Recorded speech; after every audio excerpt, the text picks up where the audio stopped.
I think the church has a moment right now where the church needs to be the voice. The church needs to be the voice in the community to stand up and talk about what justice really looks like, what righteousness looks like.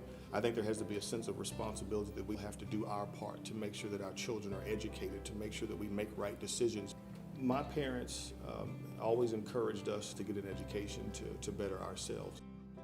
In high school, I was never the best student, and so when I was actually accepted into TCU, it was quite a shock. I spent 2 years there trying to figure out what I was doing and how to be in college. Because of my academic grades, I was not allowed to stay.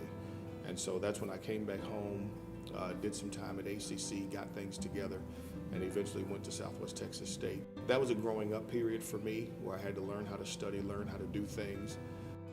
Education has not been easy for me, but because I'm such a believer in education, we constantly and consistently push education to the young people here and try to open doors for them to increase their capacity and their opportunities for education. So what Mount Zion did years ago is that they developed Partners in Education, working with school teachers that were members of the church. And so they developed a tutoring program so that the students here at Mount Zion and any other students in the community that wanted to, they could come and get help with science, language, English, math, any of those type of things. Mount Zion is very excited about the opportunities that we have. Every year we have a scholarship program where we probably give out over $10,000 a year to our graduating seniors to help them go to college and to be able to afford it. Mount Zion, if we don't believe in anything else, we believe a lot in education for our children.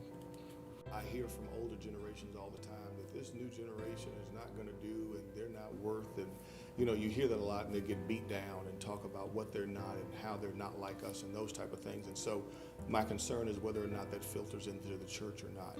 We need to pour into the generation behind us and make sure that we are teaching them. But then secondly, to encourage those who are not just millennials, but even those younger, to let them know that we have you.